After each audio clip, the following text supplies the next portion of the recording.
안녕하세요. 오늘도 저희 채널을 방문해 주셔서 대단히 감사합니다. 구독 신청, 좋아요, 댓글, 그리고 알람 설정까지 부탁드립니다. 히가시노 게이고 작가의 옛날에 내가 죽은 집 소개해 드립니다. 무척 재밌는 작품인데요. 성균관대학교 박인곤 교수님과 제가 줄거리 해설해 드리고 낭독해 드리겠습니다. 지금부터 작품 만나볼까요? 집으로 걸려온 한 통의 전화, 그것이 모든 일의 시작이었다. 나는 7년 전 헤어진 옛 연인 사야카로부터 전화를 받습니다. 사야카와는 헤어진 후 7년 동안 만나지 못하다가 일주일 전 고등학교 동창회에 나온 사야카를 본 후에 그녀가 전화를 걸어왔어요. 사야카는 7년 전 아무 이유 없이 이별을 통보하고 다른 남자를 사귀었고 현재는 결혼해서 아이도 있는 여자였는데 내게 전화를 걸어온 것입니다. 더욱이 전화를 한 목적이 나에게 꼭 부탁할 일이 있다면서 전화로는 어려우니 한번 만나달라고 해요.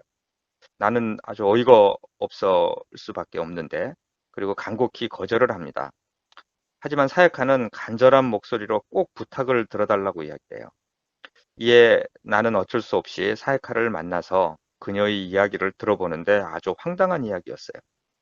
사야카의 아버지가 얼마 전 돌아가셨는데 아버지의 낚시 가방에서 열쇠 하나와 어느 집으로 가는 길을 표시한 지도가 나왔다고 해요. 그런데 사야카는 그 집에 꼭 가봐야 하는데 나에게 동행해 달라는 부탁이었어요. 아버지가 살아계실 때 이 집에 종종 갔다 오신 것 같은데 이 집에 가봐야지 사야카 자신의 어릴 적 비밀을 알 수 있을 것 같다고 얘기를 해요. 그 비밀이란 것은 사야카는 초등학교 입학 전의 기억이 전혀 없다고 하고 그 비밀을 풀고 싶다는 것이에요. 그리고 이 집의 지도를 본 순간 어렴풋이 자신의 어릴 적 과거와 관련이 있는 것 같고 이곳에 가면 어릴 적 기억이 왜 없는지 비밀을 풀 수 있을 것 같다고 얘기를 합니다. 나는 그러면 결혼도 했으니 남편하고 가면 되지 않느냐고 말하자 사약하는 말 못할 사정이 있다면서 내가 꼭 같이 가줬으면 하는데 나는 왠지 내키지가 않아요. 결국 거절하고 일어서는데 사야카의 손목에 그어진 두 줄의 상처를 보게 됩니다. 나는 깜짝 놀랍니다. 그녀는 자살을 시도했던 것이에요. 그것도 최근에 시도한 것 같아요. 그 상처를 보자 나는 마음이 바뀌어서 그녀에게 이번 토요일에 그 집에 함께 가자고 말해버립니다. 토요일 내 차에 사야카를 태우고 외딴 곳에 위치한 그 하얀 저택으로 향합니다. 그 집은 주변에 아무것도 없는 산속에 위치해 있고 그곳에 가는 길은 꼬불꼬불한 산길을 올라간 후에 나타난 저택이었어요. 나와 사야카는 뭔가 심상찮은 이 저택에 도착해서 사야카의 아버지가 남겼다는 열쇠를 집 현관문에 꽂아보는데 맞지를 않아요. 이상하다고 생각하면서 집을 이리저리 둘러보다가 집 뒤에 창고 같은 곳이 금속판으로 덮여 있는데 그것을 밀어내자 문이 나오고 거기에 열쇠 구멍이 있는 것이 아니에요. 그 구멍에다 열쇠를 집어넣자 문이 열립니다. 그리고 지하로 내려가는 계단이 나타나요. 두 사람은 긴장된 마음으로 지하로 내려가자 그곳을 통해서 이 집안 내부로 올라가는 계단이 나옵니다.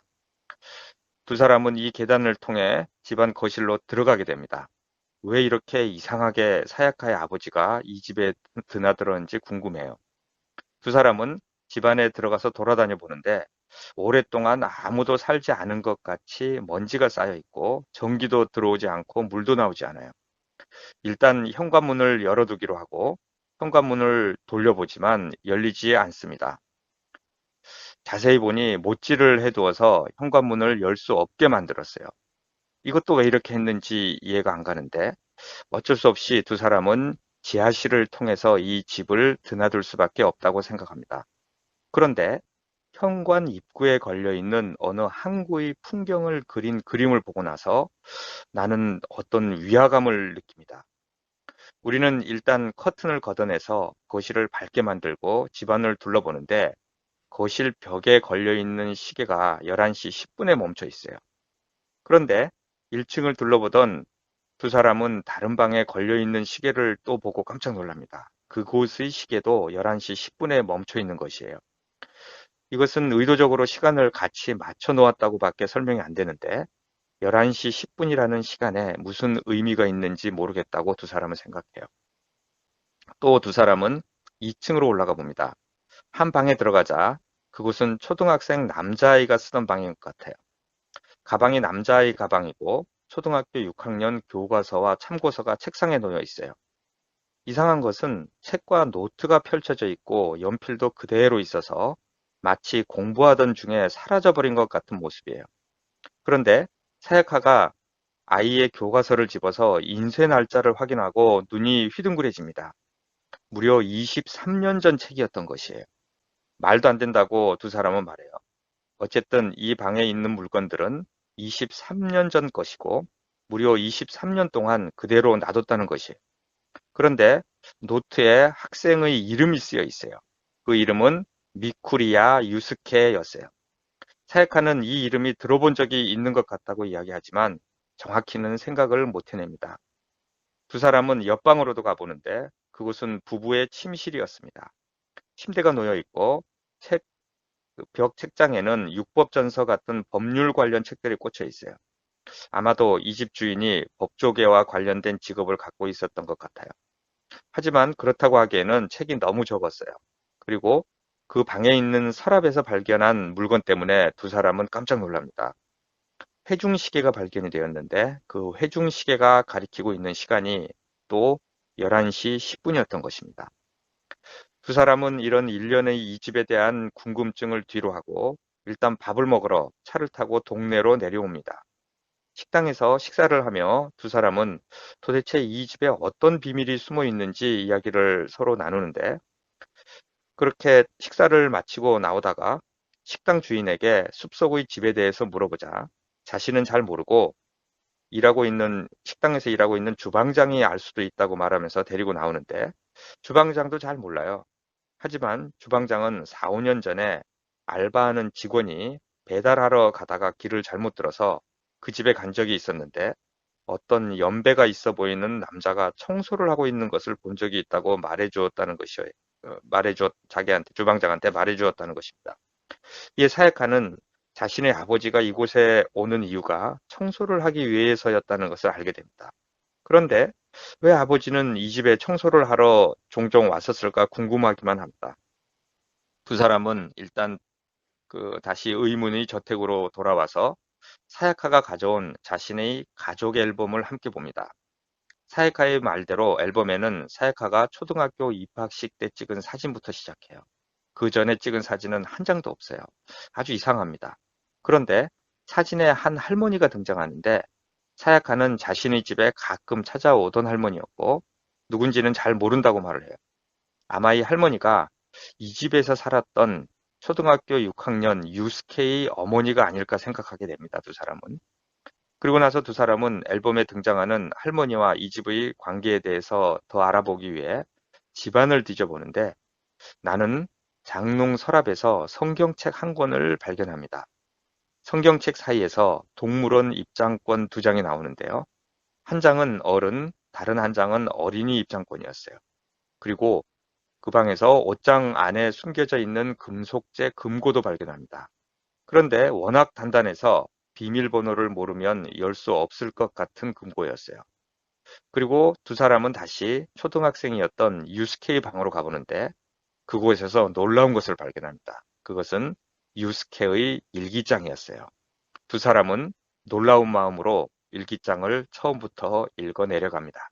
5월 5일, 오늘부터 일기를 쓰기로 했다. 아빠가 일기장을 사주셨다. 여러 가지로 도움이 된다고 하셨다. 열심히 써야지. 오늘은 어린이날이었다.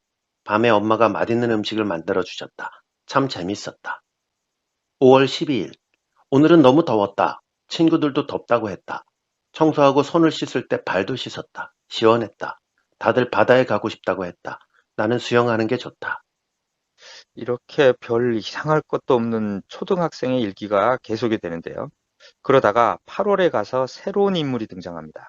8월 2일, 물총을 가지고 놀고 있는데 다이 씨가 수박을 주셨다. 다이 씨는 맛있는 수박을 잘 찾는다. 엄마하고 셋이서 수박을 먹었다. 다희 씨는 아이를 재우고 왔다면서 황급히 돌아갔다. 10월 5일, 다희 씨가 여자아이를 데리고 왔다.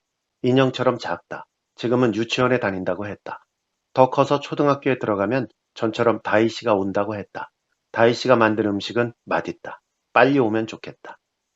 예, 일기에 나오는 이 다희 씨는 이 집에서 일하는 가정부 같아요. 지금은 아이를 낳아서 잠시 쉬고 있는 듯합니다. 어쨌든 두 사람은 일기 처음 부분 몇 페이지를 읽다가 다 읽으려면 시간이 좀 걸릴 것 같다면서 일단 마지막 일기가 어디서 끝나는지 뒤로 가보는데 마지막 일기 내용이 심상치 않습니다. 2월 10일, 배가 아팠지만 학교에 갔다. 집에 있기 싫었다. 선생님한테 말할까 했지만 어른은 믿을 수 없다. 분명 그 녀석 말을 믿을 게 틀림없다. 아무도 우리가 하는 말을 믿지 않는다. 그리고 나중에 녀석에게 보복을 당할 것이다. 집에 왔더니 녀석은 소파에 누워 있었다. 녀석에게 들키기 전에 얼른 방에 들어갔다. 침대 참이가 있었는데 얼마 전처럼 낑낑 울고 있다. 또 그 녀석이 몹쓸 짓을 한 것이다. 더는 못 참겠다. 저런 녀석은 죽어버렸으면 좋겠다. 예, 새로운 인물이 등장합니다. 그 녀석이라고 하는 인물인데 누군지는 모르겠지만 유스케는 무척 그 인물을 싫어한 모양이에요. 그리고 참이라는 이름이 등장하는데 고양이 이름 같기도 하고 아직은 누군지 모르겠어요. 두 사람은 일단 일기를 시간을 두고 처음부터 자세히 읽어야겠다고 생각을 합니다. 아마도 도쿄로 가져가서 읽는 게 나을지도 몰라요. 그런 이야기를 주고받으면서 거실을 둘러보는데 나는 이 집이 좀 이상하다는 생각을 합니다. 일단 텔레비전이 있었던 흔적이 전혀 없어요. 또 달력도 걸려 있지 않았어요.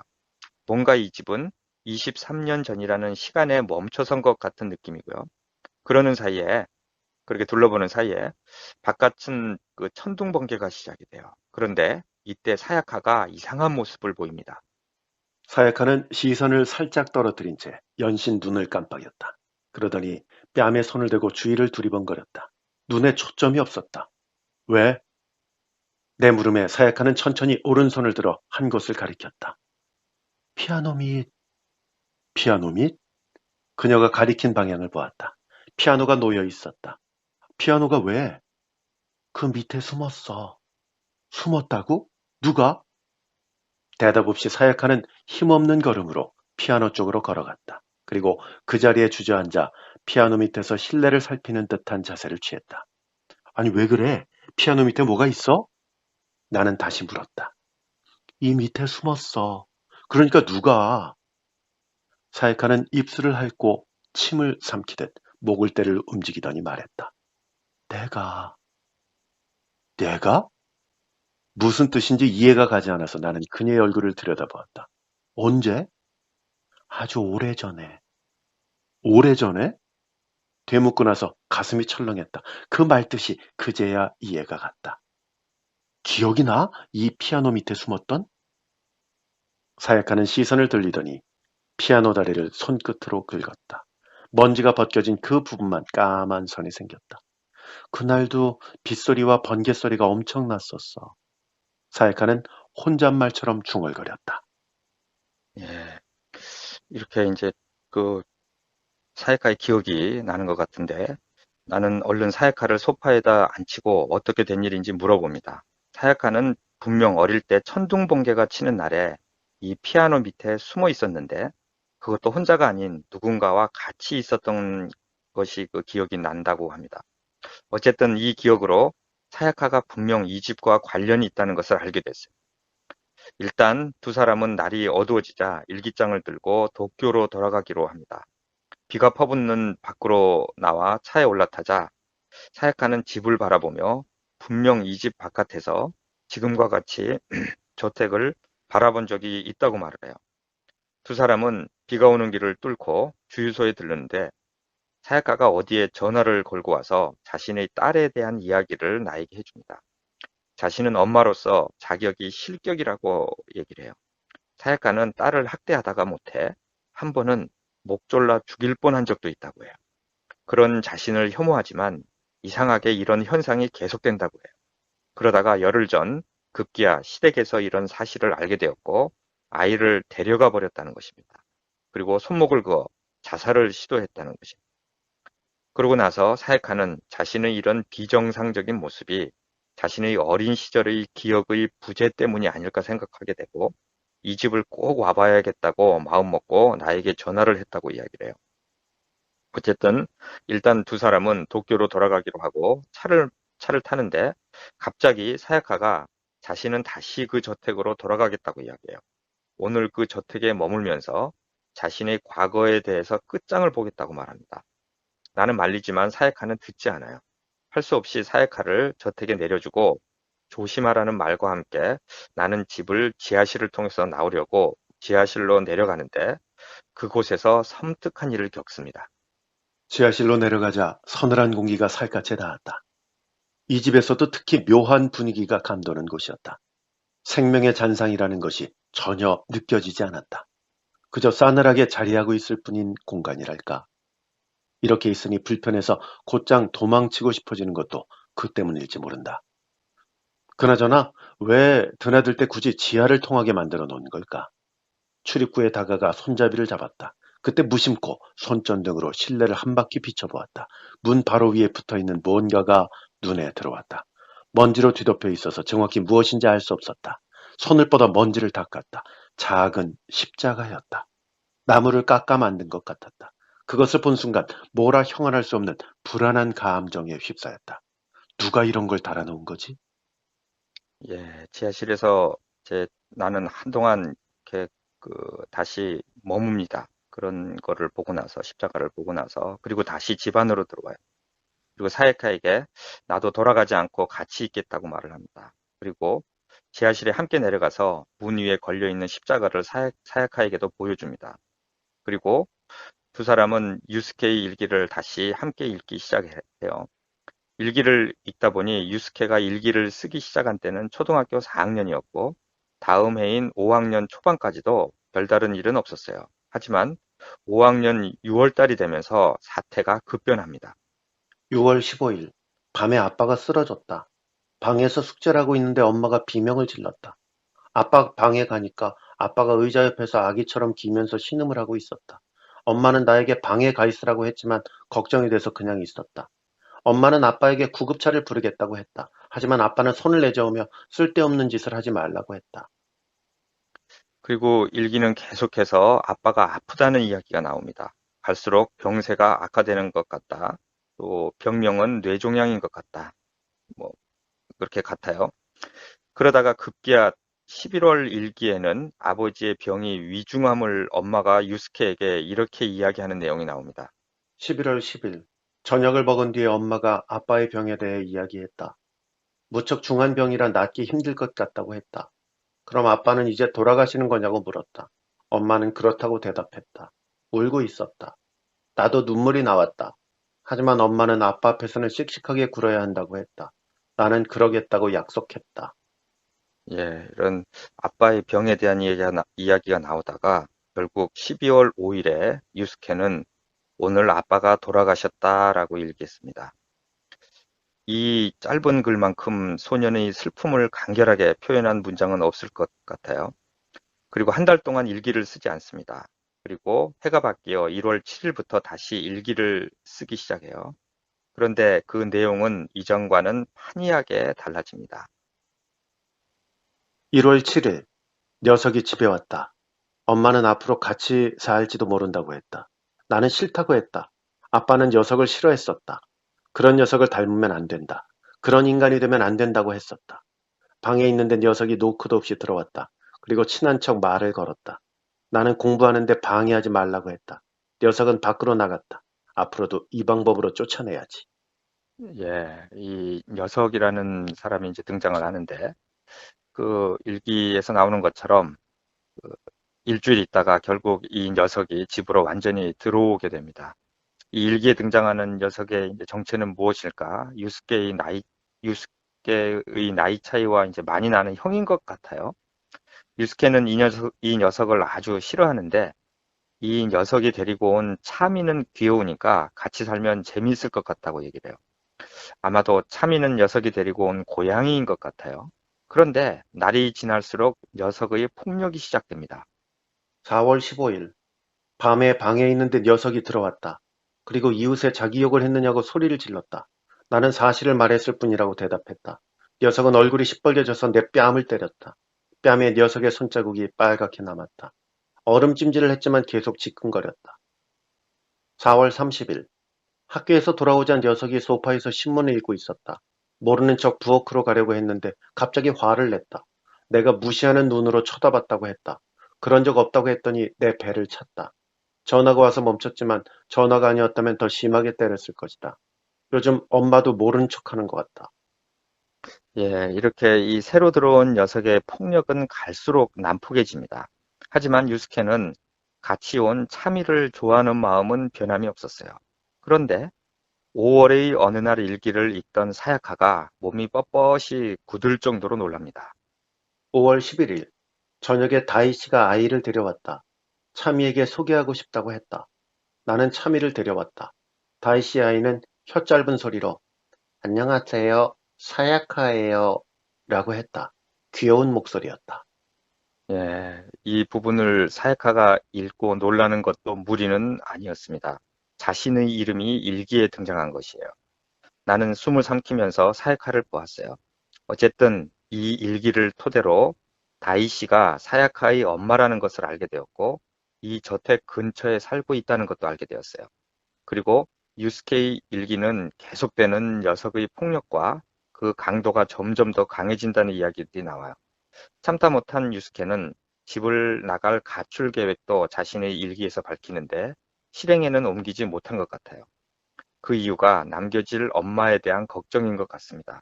그런데 왜 유스케의 엄마는 이런 상황을 보고만 있는 것일까 이해가 가지 않아요. 하여튼 일기는 마지막 일기인 2월 10일까지 계속되는데 가출하고픈 욕망과 혼자서는 도망칠 수 없다는 마음 사이에서 유스케의 마음은 갈등을 거듭하고 있어요. 그런데 한 부분만 다른 일기들과 분위기가 달랐는데 다음과 같습니다. 1월 29일. 어제 일이 마음에 걸려서 오늘은 종일 아무 일도 손에 잡히지 않았다. 너무나도 기분이 나쁘다. 오늘 밤에도 그런 일이 일어날까? 혹시 지금까지 계속 그랬는지도 모른다. 어젯밤에는 내가 자다가 화장실에 가려고 일어났다가 우연히 그 소리를 들은 거지만 지금까지 들리지 않았던 것뿐인지도 모른다. 만일 그런 거라면 너무 싫다. 토할 것 같다. 오늘 학교 갔다 오는 길에 정원에서 마주쳤는데 도망쳐버렸다. 내일부터 어떻게 해야 할지 모르겠다. 이 장면의 일기를 토대로 나와 사역가는 유스케가 어른들의 성행위 장면을 목격했다고 유추를 하게 됩니다. 역시 녀석은 형이 아니라 새 아빠였던 것일까 궁금해요. 그런데 일기는 이런 분위기에서 더 이상 이어지지 않고 끝나버립니다. 왜 여기서 멈추었던 걸까 아주 궁금하게 만들어주는데 혹시 가출을 했나 싶기도 해요. 하지만 가출을 하면서 이렇게 중요한 일기장을 놓고 갈 리가 없어요. 무슨 일이 있었던 것만은 사실인 것 같은데 알 수가 없습니다. 나와 사야카는 다시 유스케의 방에 가서 어떤 흔적이 있는지 찾아봅니다. 아무리 뒤져도 별다른 것은 나오지 않고 두 사람은 그냥 방을 나오려고 하는데 사야카가 그 방 침대에서 일어나는 순간 체크무늬 침대 커버 사이로 하얀 무언가가 보입니다. 종이 같아요. 이게 뭐지? 하면서 내가 침대 커버를 들춰보니까 종이 한 장이 베개 옆에 놓여 있었어요. 작은 글씨가 촘촘히 적혀 있었고요. 손전등으로 비춰봤어요. 한 문장이 확 들어왔습니다. 나는 순간적으로 온몸이 돌이 된 듯 꼼짝도 할 수 없었어요. 왜 그러냐고 사야카가 묻는데 천천히 종이를 그녀에게 내밀면서 그 문장을 가리켰어요. 문장을 본 사야카 역시 눈을 부릅뜨면서 말을 잇지 못합니다. 종이에는 미쿠리야 유스케 편히 잠들기를 이라고 쓰여 있었어요. 유스케는 죽은 것입니다. 너무 놀란 두 사람은 종이에 쓰여 있는 글들을 모두 읽어보는데 유스케가 죽은 후에 친구들이 유스케에게 보내는 짧은 글들을 모은 것이었어요. 그리고 이 글들을 통해 유스케가 마지막 일기를 쓴 다음 날인 2월 11일에 죽은 것도 12일에 죽은 것도 알게 됐어요. 유스케는 일기를 안 쓴 것이 아니라 못 쓰게 된 것이었습니다. 도대체 유스케에게 무슨 일이 일어났던 것일까? 두 사람은 다양하게 유추를 하는데 유스케는 일반적인 방식으로 죽은 것은 아닌 것 같아요. 유스케의 마지막 일기에도 녀석이 죽어버렸으면 좋겠다고 하고 끝이 났는데 죽은 것은 녀석이 아닌 유스케였어요. 나는 입 밖에 내기 싫은 생각을 사야카에게 말합니다. 혹시 유스케는 자살한 것이 아닐까? 이 말을 들은 사야카는 깜짝 놀랍니다. 어쨌든 유스케가 죽었다는 사실을 발견한 두 사람은 옆방 부부 침실로 가서 무슨 다른 단서가 있는지 찾아봅니다. 그런데 사야카가 그 방 책상 밑에 숨겨져 있는 갈색 봉투를 찾아냅니다. 봉투 안에는 편지가 10여 장이 들어있었어요. 손에 잡히는 편지를 읽어보던 나와 사야카는 놀라게 돼요. 편지를 보낸 사람의 이름이 미쿠리야 게이치로인 것이에요. 아마도 유스케의 아버지인 것 같은데 어떻게 미쿠리아가 보낸 편지가 미쿠리아에게 있는지 의문이에요. 아마도 편지를 받은 사람이 이 집에 다시 전해준 것이라고 생각돼요. 어쨌든 두 사람은 편지를 읽기 시작하는데 편지를 받는 사람은 나카노라는 사람인데 미쿠리아 게이치로의 대학 스승인 것 같아요. 미쿠리아는 깍듯이 스승에게 존대를 하면서 편지를 쓰는데 편지 내용은 자신의 못난 아들이 이번에도 시험에 떨어졌다는 내용과 결국 시험을 포기하고 학교에서 교편을 잡게 되었다는 내용이었어요. 그리고 어느 날의 편지에는 드디어 유스케의 이름이 등장합니다. 유스케가 태어났다는 편지였어요. 그리고 이 아이만큼은 남들 앞에 뛰어난 사람이 되기를 바란다는 내용도 있어요. 이런 편지의 내용을 통해서 두 사람은 이 집에는 아들이 둘이 있었다는 것과 첫째 아들은 아마도 사법시험에 계속 떨어졌고 결국 학교에서 교편을 잡게 되었다는 것, 그리고 늦둥이 유스케가 태어났다는 것을 알 수 있었어요. 그리고 편지를 통해 유스케의 일기에 나오는 녀석의 정체를 알게 됩니다. 이 집의 장남이었어요. 장남은 아버지가 살아계실 때는 같이 살지 않았는데 아버지가 돌아가시고 난 후에 이 집에 들어와서 유스케를 괴롭혔던 것입니다. 그런데 편지를 더 읽어 나가자 이 집이 장남이 얼마나 엉터리 같은 인생을 살고 있었는지에 대한 이야기가 계속 쓰여 있습니다. 결혼을 했지만 첫 번째 부인은 얼마 안가 병으로 죽고 또 도박에 손을 대서 큰 돈을 빚지고 두 번째 부인마저 집을 나갔다는 것이. 아버지인 미쿠리아는 망나니 아들을 자신의 집에 들여놓고 가르치고 싶지만 그렇게 하면 유스케에게 나쁜 영향이 갈까봐 걱정된다는 내용이었어요. 편지를 통하여 이 집의 사람들과 어떤 일들이 있었는지에 대해서 대충 알게 되었습니다. 그런데 한 편지에 추신으로 다음과 같이 쓰여 있는 것을 보고 사야카가 놀랍니다. 추신. 저희 집 운전기사와 가정부가 결혼하기로 했습니다. 운전기사는 예전에 선생님께 말씀드렸던 우리 집에 침입하려고 했던 도둑입니다.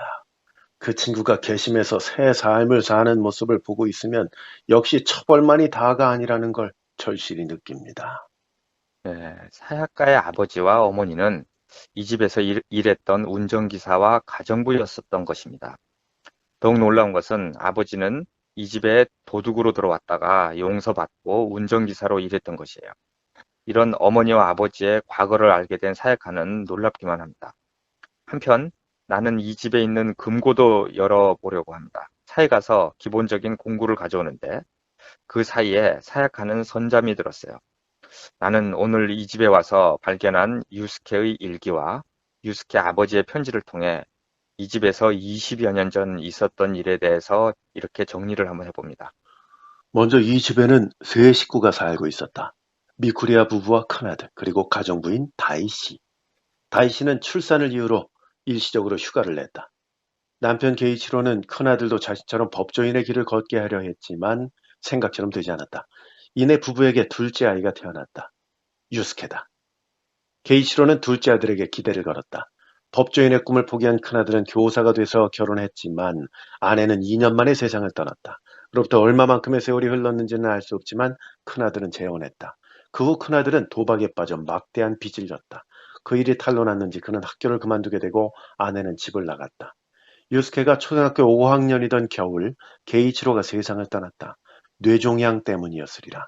그리고 큰아들이 본가로 돌아왔다. 그로부터 약 1년 큰아들은 망나니처럼 행동했다. 유스케가 저런 녀석은 죽어버렸으면 좋겠다라고 할 정도로. 그리고 2월 11일 유스케는 죽었다. 내가 이런 생각을 깊이 하고 있는데 잠들어 있던 사야카가 커다란 비명을 지릅니다. 나도 놀라서 비명을 같이 질렀는데 사야카는 깨어나지도 못하면서 몸을 뒤척이고 있어요. 내가 흔들어 깨우자 배슴칠에 눈을 뜨더니 갑자기 주변을 두리번거리면서 검은 꽃병 초록색 커튼이라고 외쳐요. 내가 뭐라고 하고 물어보자 사야카는 다시 이렇게 외칩니다. 있었어. 분명. 기다란 검은 꽃병하고 초록색 커튼. 나 그 방에 들어갔어. 어떤 방? 저기. 사야카는 그렇게 말하더니 일어나 힘없이 문 쪽으로 걸어갔다. 나는 손전등을 들고 뒤를 따랐다. 1층으로 내려간 사야카는 거실을 지나 식당으로 향하는 듯 하더니 도중에 있는 짧은 복도에서 걸음을 멈췄다. 왜? 내 물음에 사야카는 벽을 가리켰다. 여기 있었어. 여기? 뭐가? 문. 문? 여기 있던 문으로 들어갔어. 방에는 검은 꽃병하고 초록색 커튼이 있었어. 거기까지 말하고 사야카는 쓰러졌다. 이 사야카가 이 집에 대한 기억을 결국 떠올린 것이었습니다. 나는 사야카를 거실 소파에 눕히고 정신을 차리기를 기다렸어요. 잠시 후 정신을 차린 그녀는 후들거리는 다리로 일어나서 자신이 쓰러졌던 곳으로 다시 가서 복도 벽을 가리키더니 여기에 문이 있었다고 말을 합니다. 그런데 벽에는 문이 없었어요. 벽 너머는 다다미 방이었습니다.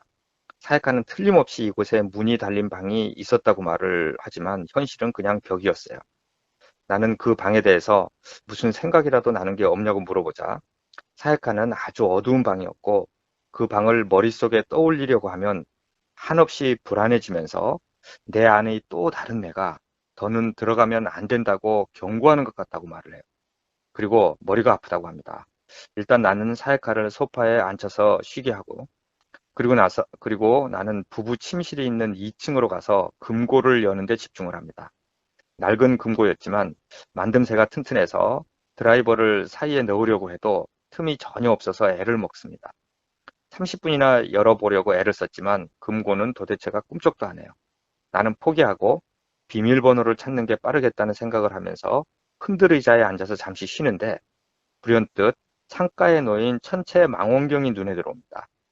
다가가서 보자 거기에 관측 기록 용지가 있는데 7월 25일 새벽에 수성을 관측했다는 기록이 있어요. 나는 다시 금고를 열어보려고 씨름을 하고 있는데 사야카가 2층으로 올라왔습니다. 나는 계속해서 금고를 드라이버로 열려고 힘을 주다가 왼팔에 상처를 냈습니다. 사야카가 얼른 구급함을 가져와서 붕대를 감는데 구급함에는 아버지인 미쿠리야 게이치로의 혈액형이 적힌 카드가 나왔어요. O형이었습니다. 이것을 본 사야카는 이상하다고 중얼거립니다. 내가 뭐가 이상하냐니까 사야카는 유스케의 일기를 가져와서 어느 날의 일기를 보여줍니다.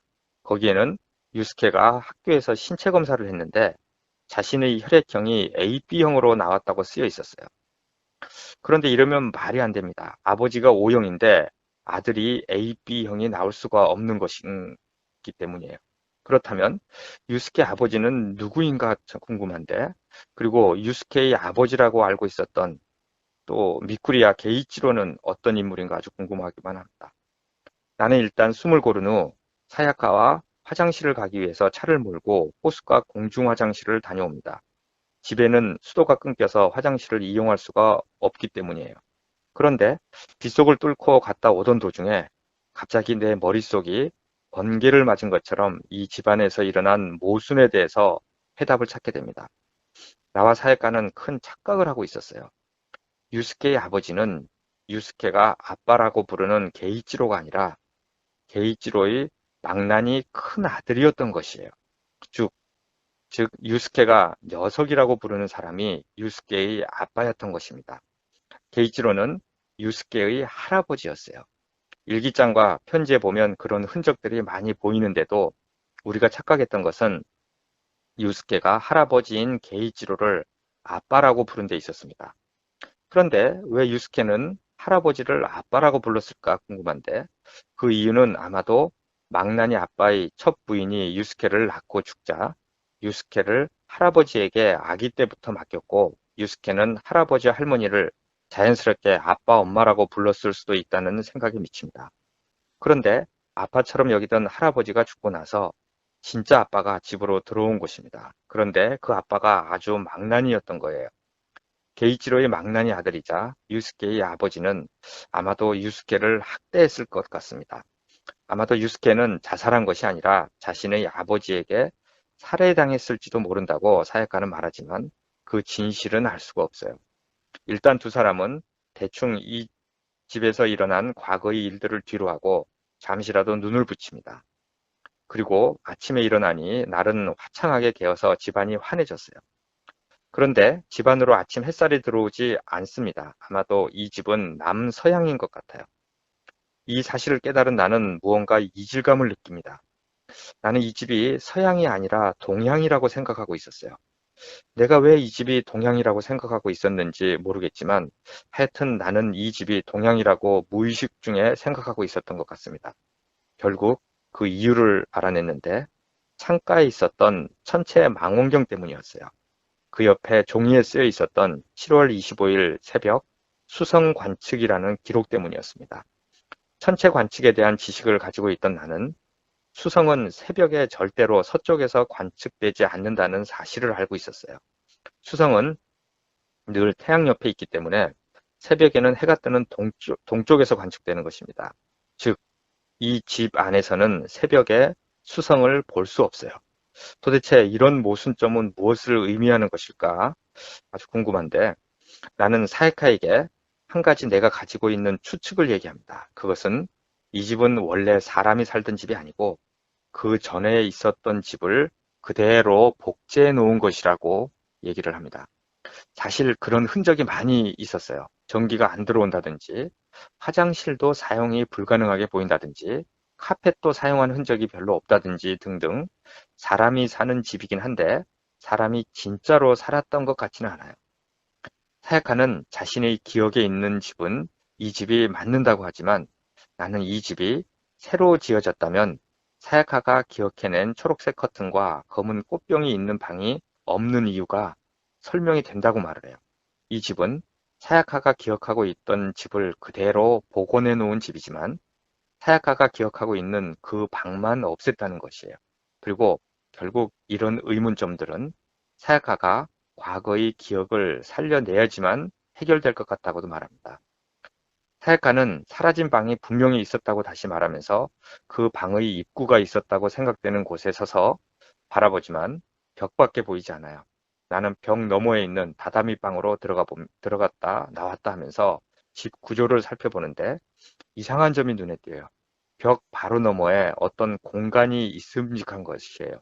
그래서 다시 벽 너머 다다미 방으로 들어가서 자세히 살펴보니까 베니어 합판으로 막아놓은 공간이 있었어요. 힘들게 그 합판을 떼어내니까 안에 작은 벽장이 나타납니다. 그리고 그 안에 잡동사니가 들어있어요. 나는 마치 유적을 발견한 고고학자가 된 것 같은 기분으로 안에 들어있는 물건을 꺼내서 살펴보는데 항아리, 식기, 금속재, 장식품 등이었어요. 사야카가 자신이 들어가 보겠다고 해서 벽장 안에 들어가는데 사야카가 그곳에서 들고 나온 물건은 정말 놀라운 것이었습니다. 그것은 사야카가 기억해낸 검은 꽃병이었어요. 사야카의 기억이 틀린 것이 아니었어요. 벽, 그리고 나서 벽장에서 이것저것 잡동사니를 살펴보는데 이상한 점이 있습니다. 모든 물건들이 약간씩 불에 탄 흔적이 있어요. 이걸 토대로 이 집이 다시 지어져서 복원된 이유를 알게 되었습니다. 이 집은 화재로 불에 탔고 그 후에 다시 지어진 것입니다. 불에 탄 집을 복원하면서 사야카의 기억에 있던 이 방은 복원하지 않았던 것 같아요. 아마도 불이 시작된 곳이 이 방이었을 가능성이 높습니다. 하지만 비밀 벽장을 만들어서 불에 탄 흔적이 있는 물건들을 이곳에 넣어둔 모양입니다. 나는 이 집에 있는 모든 시계가 11시 10분에 맞춰져 있는 이유도 알 것 같아요. 아마도 불이 난 시간이 11시 10분이었을 것입니다. 그리고 이 집을 복원하면서 모든 시간을 그 시간에 맞춰 놓았을 것 같아요. 그런데 벽장 안에서 금속 장식이 달린 십자가를 하나 발견하는데 그것을 살펴보던 나는 놀라면서 사야카에게 십자가에 새겨져 있는 글자를 보여줍니다. 그곳에는 유스케 편히 잠들거라 2월 11일이라고 쓰여 있었어요. 유스케는 살해당하거나 자살한 것이 아니라 화재로 인해 죽은 것이었어요. 그런데 나는 이 집이 새로 복원되었다는 사실만을 알아낸 것이 아니라 혹시 이 집은 원래 있던 장소가 아닌 다른 장소에다 복원한 것이 아닐까 하는 생각을 하게 됐다. 결정적으로 현관 앞에 걸려있는 어느 항구 그림을 처음 봤을 때 위화감이 들었는데 유스케의 일기 중에 바다로 가서 수영하고 싶다는 이야기가 있었음을 기억해낸 나는 확신하게 됩니다. 원래 이 집은 사야카가 어릴 적 살았다는 항구가 있는 요코하마에 있었다는 사실을 알게 된 것이에요. 그런데 왜 이 집을 이렇게 외딴 곳에다가 복원했을까 궁금해집니다. 그리고 사야카의 아버지는 왜 이 집에 정기적으로 왔던 것일까도 궁금해져요. 아마도 이 집은 망자를 기리기 위한 무덤과 같은 역할을 했던 것이 아닐까. 그리고 사야카의 아버지는 이곳에 성묘를 왔던 것이 아닐까 하고 나는 생각하게 됩니다. 숨겨진 비밀의 벽장 안에 십자가를 걸어놓은 이유도 이해가 가는 점이었어요. 그런데 나는 지하실 입구 위에 걸려있는 십자가가 아무래도 마음에 걸립니다. 지하실에도 십자가가 있었지? 그건 대체 뭘까? 무덤 입구라서? 그럴 수도 있고. 하지만 다른 이유가 있을 것 같아서 손전등을 들고 일어났다. 사야카는 따라오지 않았다. 지하실로 내려가서 십자가를 다시 관찰했다. 나무 조각으로 만들어진 어설픈 것이었다. 왜 더 번듯한 십자가를 걸어놓지 않은 걸까? 손전등으로 그 주변을 비춰봤다. 그러던 중에 천장에 가까운 부분에 있는 긁힌 자국 같은 것이 눈에 들어왔다. 콘크리트에 칼로 상처를 낸 것 같았다. 주머니에서 손수건을 꺼내 표면에 얼룩을 닦았다. 혹시나 했던 예감이 들어맞았다. 역시 문자였다. 이렇게 내가 지하실 십자가에서 머뭇거리고 있는데 사야카가 내려왔습니다. 사야카에게 나는 저쪽 벽장에 있던 십자가처럼 이 십자가가 달려있는 콘크리트 위에도 편히 잠들거라 2월 11일이라고 쓰여 있다고 알려줘요. 그런데 사야카는 글귀가 쓰여 있는 콘크리트 위에 뭔가 다른 글자가 쓰여 있는데 누군가 긁어내서 지운 흔적이 있는 것 같다고 말합니다. 나는 잘못 써서 그냥 지운 게 아닐까 생각한다면서 얼버무려요. 그리고 나는 사야카에게 이제 그만 도쿄로 돌아가자고 다음과 같이 제안합니다. 오늘은 여기까지 하고 그냥 도쿄로 올라가는 게 어때? 이 집 내력과 너희 아버지가 여기 드나드신 이유도 알아냈어. 네가 어릴 적에 무엇을 봤는지도 대충 알아냈고 목적은 거의 달성했다고 봐도 무방하잖아?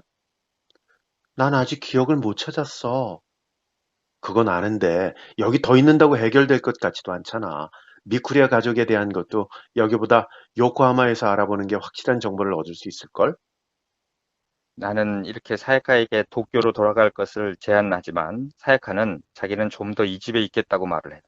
그리고 사야카는 부부 침실에 있는 금고인 문제도 아직 해결하지 못했다고 말합니다. 나는 우선 밖에 나가서 샌드위치를 사오겠다고 하고 집을 나와서 호숫가 근처에 있는 편의점으로 향합니다. 차를 운전하면서 과연 여기에 온 것이 사야카에게 도움이 될지 아니면 상처가 되는 결과를 불러올지에 대해서 나는 깊이 생각합니다. 아마도 상처가 되는 결과를 불러올 가능성이 훨씬 크다고 생각해요. 편의점에서 돌아오니 사야카는 1층 거실에 없어요. 2층으로 올라가니 부부 침실에서 사야카는 멍하니 앉아 창밖을 쳐다보고 있습니다. 무언가 심상치 않은 일이 일어났다는 것을 나는 직감합니다. 그것은 사야카가 금고문을 열었던 것이에요. 나는 깜짝 놀라면서 비밀번호를 어떻게 알았냐고 물어보는데 사야카는 아무렇지도 않다는 듯이 비밀번호는 2월 11일 11시 10분이라고 말을 해요. 그러면서 금고의 문을 열었지만 안에 들어있는 것이 무엇인지 보지 않고 내가 오기까지 기다렸다고 얘기를 합니다. 왠지 무서워서 내가 올 때까지 기다렸다는 것이에요. 나는 금고 안에 손을 넣어서 A4 크기의 서류 봉투를 꺼냅니다. 봉투에는 편지와 불에 그슬린 장갑이 들어있어요. 이 장갑은 분명 유스케의 일기에 등장하는 엄마가 떠준 장갑일 겁니다. 그 엄마는 사실은 할머니였고요. 그리고 편지는 현지 경찰로부터 유스케의 할머니에게 온 다음과 같은 내용이었어요. 오랫동안 보관해온 물건을 돌려드립니다. 유스케 군의 유품이라고 할 수 있는 물건이라 마음이 편치 않으셨을 테지만 수사를 위해서였으니 부디 양해 부탁드립니다. 어제 경찰서 내에서 마지막으로 최종 보고가 올라갔습니다. 결론부터 말씀드리자면 이번 화재는 부주의로 인한 사고로 마무리될 것 같습니다. 발화 지점은 1층 중앙에 있는 서재로 추정됩니다. 공기가 건조해지기 쉬운 요즘 비슷한 화재가 빈발하고 있는 건 부인도 아시리라 생각됩니다. 하지만 감히 말씀드립니다만 저 개인적으로는 이 결론에 납득하지 않았습니다. 몇몇 의문은 여전히 마음속에 남아있지요. 그 중에서도 찝찝한 건 서재에서 기름 한 마리 담긴 통이 발견된 사실입니다. 이에 대해 부인께서는 이렇게 말씀하셨죠. 큰아드님은 난로에 넣을 기름을 일부러 지하실까지 가지러 내려가는 게 귀찮다며 항상 기름통을 방에 하나 구비해 두었다고 말이죠. 같은 증언을 예전에 일했던 가정부로부터 들었습니다. 하지만 저는 석연치 않습니다.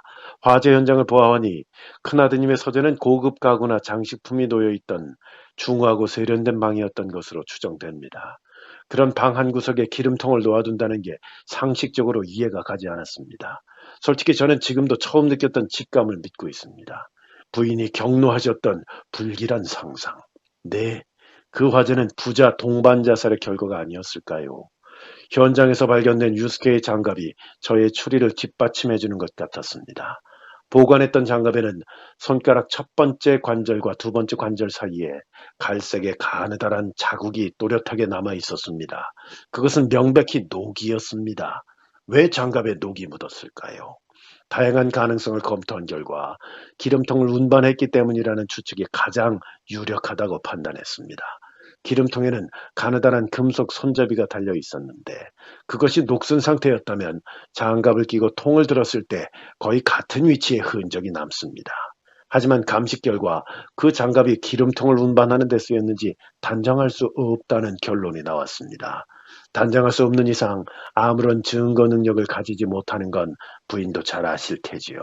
그 밖에도 단순한 화재를 하기에는 미심쩍은 점이 여러 존재했습니다만 모두 결정적 증거는 아니어서 부자 동반 자살설을 강하게 주장할 근거는 되지 못했습니다. 마음에 걸리는 점은 많습니다만 이 사건에서는 이제 손을 떼기로 했습니다. 실은 다른 큰 사건이 발생한 까닭에 그쪽에 힘을 쏟아야 하는 상황이 됐습니다. 앞으로 빌 일이 없을지도 모르겠습니다. 건강에 유념하시고 하루라도 빨리 슬픔에서 벗어나시기를 빕니다. 추신, 최근에 기묘한 제보가 들어왔습니다. 2월 11일, 즉 사건이 발생한 날에 부인 일행을 동물원에서 봤다는 겁니다. 시간적으로 불가능했고 부인께서는 혼자 장을 보러 갔다고 하셨으니 말이 안 맞습니다. 제보자에게 그렇게 설명했습니다만 그다지 납득한 것 같지 않습니다. 세상에는 남남끼리 꼭 닮은 경우가 있다더니 정말 그런 모양입니다. 예, 이렇게 이제 경찰로부터 온 편지를 다 읽고 나와 사역하는 유스케가 죽은 데에는 이렇게 복잡하고 추악한 인간관계가 얽혀 있었던 것을 알게 됩니다. 사야카도 이 집에서 일어난 화재는 단순한 사고가 아니라 동반 자살의 결과물이었다고 중얼거립니다. 그렇다면 동반 자살을 시도한 건 누군지가 궁금해지는데 경찰의 편지에 의하면 유스케라고 추리하는 것 같아요. 일리 있는 추리 같습니다. 유스케는 아마도 망나니 아빠가 자고 있는 틈을 타서 기름통을 가져다가 불을 지르고 자신도 불 속으로 뛰어들었던 모양이에요. 그런데 사야카는 추신에 있는 동물원에서 이 집 할머니를 보았다는 사람의 제보에 대해서 어떻게 생각하느냐고 나에게 물어봅니다. 나는 사야카의 질문에 대해 세상에는 별 시답잖은 걸 제보하는 사람이 다 있다고 말하면서 별다른 의미는 없을 거라고 말합니다. 그러나 사야카는 동물원이라고 혼잣말을 하면서 동물원과 이 집의 화재는 어쩐지 연결되어 있을 것 같다는 느낌이 든다고 말해요. 나는 사야카에게 지금 너무 피곤해서 그런 이상한 느낌이 드는 것 같다고 말하면서 이 편지는 신경 쓰지 말라고 해요. 그럼에도 사야카는 뭔가 떠오를 것 같다고 계속 얘기하는데 나는 일단 1층으로 내려가서 편의점에서 사온 걸 좀 먹으면서 쉬자고 말하고 사야카가 1층으로 내려가는 것을 확인한 후에 구석에 있는 서랍장으로 가서 거기 있는 성경책을 꺼내서 그 사이에 끼워져 있는 동물원 입장권을 꺼내 봅니다. 어제 이 성경책에서 발견한 것을 기억하고 있었어요. 한 장은 어른, 한 장은 어린이 것이었어요. 그리고 예상한 대로 날짜는 2월 11일입니다. 경찰의 편지에 나온 동물원에서 할머니를 봤다는 제보는 사실이었어요. 그런데 함께 간 아이는 누구였을까 궁금한데, 물론 유스케는 아닐 것이고요. 나는 아주 서늘하고 불길한 바람이 등골에서 목 언저리를 훑고 지나가는 것 같아요. 손끝이 얼어붙으면서 들고 있던 동물원 입장권을 떨어뜨릴 뻔했어요. 나는 얼른 성경책 사이에다 입장권을 다시 끼워넣고 서랍을 닫았어요. 단지 그뿐이었는데도 몸이 마음처럼 움직이지 않습니다. 그때 사야카가 뒤에서 뭐 하냐고 말하면서 나타나자 나는 깜짝 놀라며 서랍에 뭐가 있나 열어봤더니 성경책밖에 없다고 말을 해요. 나는 속으로 사야카가 이 성경책에 관심을 가지면 어떡하나 하고 겨드랑이에 땀이 배일 정도였습니다. 다행히 사야카는 별거 아니라는 듯이 기독교 집안이었던 것 같으니 성경책이 있는 것은 이상할 것도 없다고 말해요. 나는 속으로 깊은 안도의 한숨을 내쉽니다. 1층으로 내려와서 편의점 주먹밥을 먹으면서 나는 사야카에게 여기까지만 하자고 말을 합니다. 이 집안에서 일어난 거의 모든 사실을 알아냈으니 더 이상 이곳에 머물 필요도 없다고 말을 해요. 그러자 사야카는 내 대답에 팔짱을 끼고 소파에 기대앉았어요. 그리고 빤히 나를 쳐다보면서 다음과 같이 말을 합니다. 너 좀 이상해. 의심이 가득한 눈초리였다. 나는 등을 펴며 대답했다. 이상하다고? 뭐가? 뭐랄까, 갑자기 소극적으로 변했어. 아까까지는 그렇게 열심히 추리하더니 무슨 일이야? 무슨 일이긴. 수수께끼는 다 풀렸으니까 이쯤에서 마무리하자는 거잖아. 그리고 우리가 이 집안의 무덤을 파헤칠 권리는 없어. 정말 그뿐이야? 그렇다니까. 그거 말고 뭐가 있겠어? 나는 똑바로 사야카의 눈을 보며 말했다. 몇 초의 침묵이 흐른 뒤 그녀는 시선을 피했다. 수수께끼가 전부 풀린 건 아니야. 아니라고? 우리는 이 집안의 비극을 거의 완벽히 알아냈어. 미쿠리아 게이치로가 큰 아들을 내치고 손자 유스케를 친자식처럼 키웠어.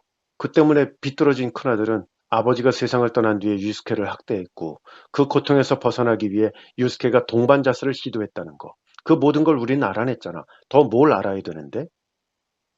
뭔가 부족해. 사야카는 소파에서 일어나 거실 천장을 올려다보며 조금 걸었다. 그녀가 멈춰선 것은 피아노 앞이었다. 지금 네가 말한 스토리에는 내가 등장하지 않잖아. 당연하지. 나는 태어난 척 대답했다. 넌 기본적으로 외부인이었어. 유스케가 받은 학대와도 집을 태워버린 화재와도 상관없다고. 사실 나는 사야카가 말한 것처럼 소극적으로 변했습니다. 그 이유가 있었어요. 사야카가 과거의 기억을 되찾기를 바라지 않았기 때문에 나는 이 집안에서 일어난 엄청난 일들의 진실을 알아버렸습니다. 그 진실을 사야카가 알아서는 안 된다고 생각했기 때문이에요. 그런데 사야카는 점점 더 진실의 문에 다가가고 있습니다. 사야카는 피아노 의자에 걸터 앉았다. 그리고 심호흡을 했다. 본 것 같아. 뭘? 내가 되묻자 사야카는 한호흡 쉬었다 대답했다. 타버린 집을. 나는 숨을 삼켰다. 타버린 집이라니 이 집 말이야? 모르겠어. 하지만 아마 그렇지 않을까? 엄청난 연기가 주변에 피어올랐고 사람들이 모여 있었는데 그 너머로 까맣게 탄 집이. 사야카가 가늘게 눈을 떴다. 난 누군가와 같이 있었어. 다이씨, 너희 어머니하고 같이 있었던 거 아니야? 만일 이 집안에서 발생한 화재를 목격한 거라면. 사야카는 눈을 뜨더니 다시 심호흡을 했다. 가슴이 크게 들썩였다. 불현듯 그녀의 눈동자가 무언가를 포착한 듯 멈췄다. 그 시선 끝에는 내 앞에 테이블이 있었다. 뭘 그렇게 봐? 나는 사야카의 얼굴과 테이블을 번갈아가며 물었다.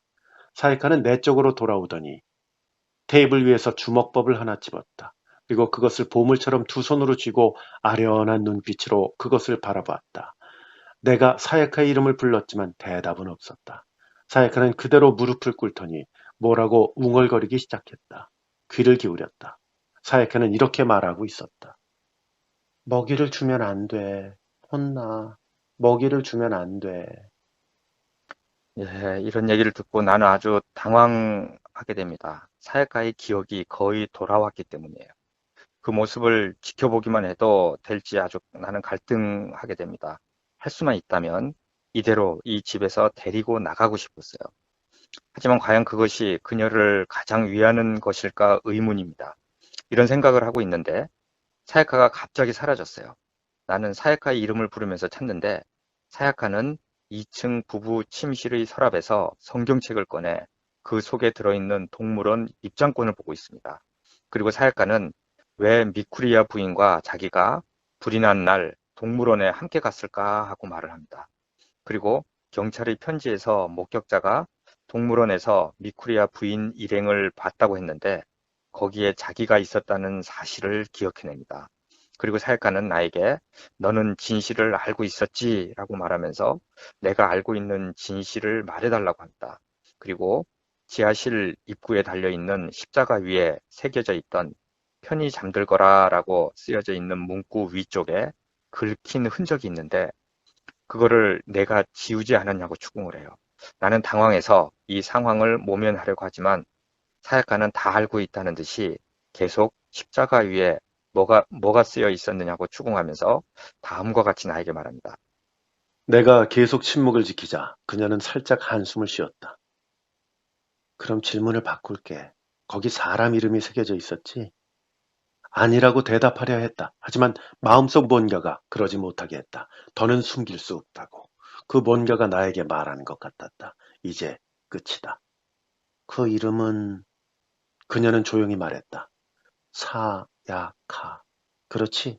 사야카라고 적혀 있었지? 가슴에 큰 파도가 밀려왔다 빠져나갔다. 그 자리에는 허탈감만 남았다. 이렇게 사야카는 모든 진실을 알아버렸습니다. 그러면서 자신은 동물원에서 코끼리에게 주먹밥을 주려고 했는데 같이 있던 사람이 먹이를 주면 안 돼. 혼나 히사미라고 했다는 것이에요. 그리고 자신을 히사미라고 부른 건 그 사람뿐이고 다른 사람들은 자기를 모두 애칭으로 불렀다는 것입니다. 그 애칭은 차미였습니다. 사야카와 차미 도대체 어떻게 된 일일까 궁금한데 차미는 유스케의 망나니 아버지가 데려온 고양이가 아니었던가 하고 생각을 하게 되는데요.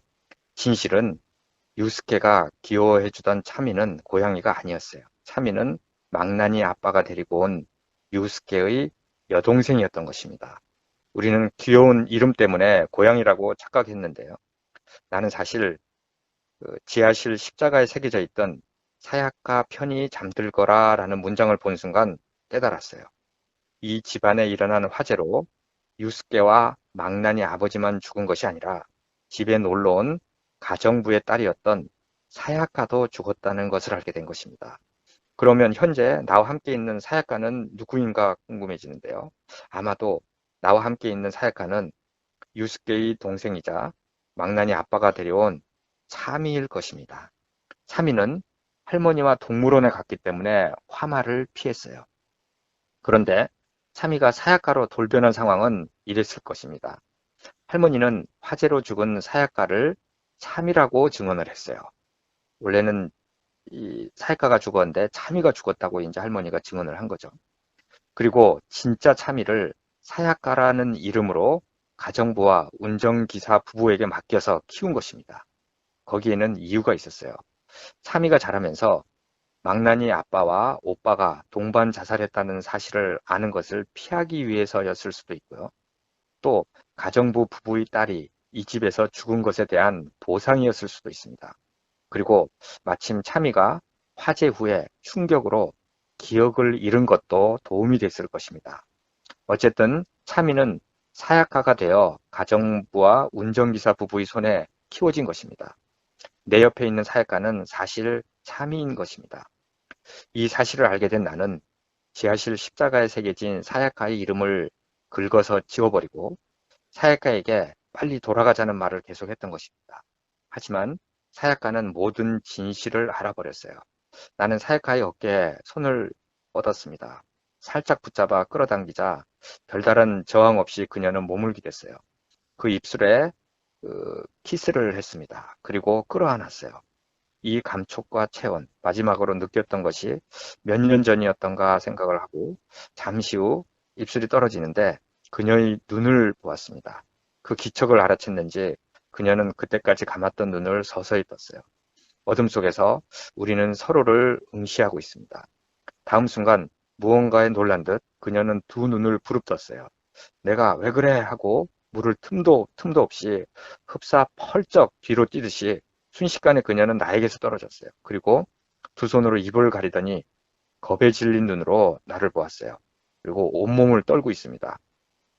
그리고 한참이 지난 후 사야카가 내게 해준 이야기는 충격적인 것이었어요.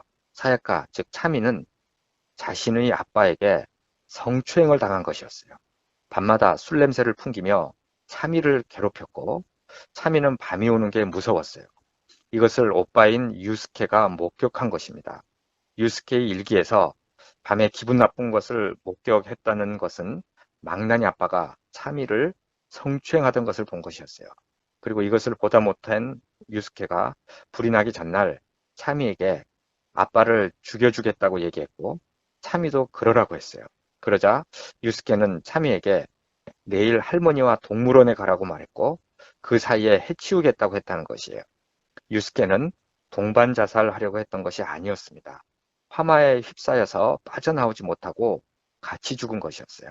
이렇게 사야카, 즉 차미는 이 집에서 있었던 과거의 아픈 기억을 다 떠올리게 됩니다. 크게 흐느끼는 사야카에게 나는 도쿄로 돌아가자고 하지만 사야카는 혼자 있게 해달라고 합니다. 할 수 없이 나는 사야카를 이 집에 놔둔 채 도쿄로 돌아오게 됩니다. 돌아와서 나는 그 집에 대해서 생각을 합니다. 결국 그 집은 그녀에게 무엇이었을까? 나는 아주 오래전에 그녀가 그 집에서 죽은 것처럼 느껴졌다. 그녀와 이름을 바꾼 사야카라는 소녀가 실제로 죽은 것과는 또 다른 의미로. 그 기묘한 이틀간의 여행은 그녀가 그녀 자신의 시체를 발견하기 위한 것이었다. 그런 의미에서도 그 집은 역시 무덤 외에 아무것도 아니었다. 그의 말에 사야카에게서 엽서가 왔다. 그 집에서 헤어진 뒤로 처음 온 연락이었다. 엽서에는 그녀가 이혼했으며 아이는 남편이 키우기로 했다는 이야기가 지극히 간결하게 적혀 있었다. 마지막 말은 이러했다. 신세가 많았습니다. 나는 역시 나일 수밖에 없다는 걸 믿고 앞으로도 살아가려 합니다. 라고. 보낸 사람의 이름은 사야카로 되어 있었다. 그 후로 그녀와는 만나지 않았다. 예, 이렇게 이제 끝이 아, 납니다. 그 사야카가 아니었던 거죠, 그러니까. 참이었던 거죠. 예, 예, 근데 사야카로 살아가기로 했다는 거잖아요. 예, 그렇죠. 끝에 예, 보면. 예, 그렇죠. 그 집에 가지 말았어야 되지 않았나 하는 그런 생각도 들고. 그러게. 예, 예. 맞아요. 그 나가 대단해요. 거기서 아유, 나오는 나가. 명탐정 홈즈입니다. 네, 이제 추리력만 대단한 게 아니라 예, 그 사야카가 충격을 받을 것을 대비해서 예, 그 그런 거를 배려하는 네, 마음도 배려하는 그런 마음. 대단하죠. 예. 바로 히가시노게이고 그 작가가 투영된 게 아닌가 하는 생각이 들 정도네요. 하여튼 네, 재밌고 아주 그 정말 저 처음부터 끝까지 그 톱니바퀴가 맞물려 가는 것이 하나도 그 네, 삐끗하는 게 없이 그 정확히 맞물려 가고 뭐 맞습니다. 대단한 수작입니다. 네. 그나저나 제가 담당하는 부분이 점점 아유, 많아져서 이게 또 이 여자 목소리 내는 게 보통 힘든 일이 이게 아닌데, 예? 그게 듣다 보면은 아마 느끼실 거예요. 다 똑같아져요, 목소리가. 아유, 아니에요. 완전히 그죠? 몰입합니다. 네, 그래서 그거 그, 하고 또 그, 중간에 좀 뭐 NG가 거의 날 뻔했는데 예, 그런 부분들이 좀 있어요. 그거 좀 우리 애청자 여러분께서 너그러운 마음으로 좀 해량해 주시면 저도 좋겠습니다. 저희가 유스케가 죽은 날짜를 뭐 12일로 잘못된 게 한 부분이 있었던 것 같아요. 지난 시간에 그렇군요. 11일인데, 네. 뭐 그런 거는 좀 너그럽게 예, 이해해 주시기 그렇습니다. 바라겠습니다. 예, 그, 뭐 요즘 그런 말 많이 하죠. 대세에는 영향이 없는 부분들이기 때문에 맞습니다. 편안하게 생각해 주시면 하여간 이 감사하겠고요. 작품은 그 제목도 참 잘 지었어요. 옛날에 그러게 내가 말이죠. 죽은 집. 예. 예. 그리고 처음에 읽다 보면 이게 그러니까 주인공인 나와 관련이 있는가 생각을 하는데 그게 아니죠. 사실은 아니에요. 사야카의 예, 이야기인 거죠. 맞습니다. 예, 예. 자, 스포일러 버전 이렇게 예. 보내드렸고요. 다음 시간 혹시 작품 예, 준비를 작품 제가 하셨나요? 네. 준비하고 있습니다. 예. 또 일본 작가가 아니고 어, 이 중국 작가를 한번 해보려고 해요. 지난번에 댓글로 어떤 분이 남겨주셨던 그거 아닐까요? 맞습니다. 그 이제 그렇군요. 그 무증거 범죄하고 동트기 힘든 긴 밤이라는 두 권이 우리나라에 번역돼 있는 쯔진천이라는 작가인데요. 쯔진천? 예, 쯔진천이라는 네. 아주 중국에서 유명한 작가입니다. 이게 한자로 우리가 읽는 발음대로 해야 들어오는데, 그러게요. 쯔진천 그러니까 맞아요. 잘 요즘은 모르겠습니다. 그냥 저기로 하죠. 뭐 중국 발음으로 이제. 그렇게 정했으니까요. 그렇게 네, 하기로. 맞습니다. 예. 예. 이 아, 작가의 그 동트기 힘든 긴 밤이라는 작품을 해보려고 합니다. 네. 다음 시간도 좀 기대해 주시기 바랍니다. 아주 성균관대학교, 수작입니다. 예. 네, 성균관대학교 박인권 교수님이셨고요. 교수님, 오늘 수고 많으셨습니다. 예, 안녕히 계세요. 감사합니다. 저는 아나운서 원기범이었습니다. 함께 해주신 여러분, 대단히 고맙습니다. 안녕히 계십시오.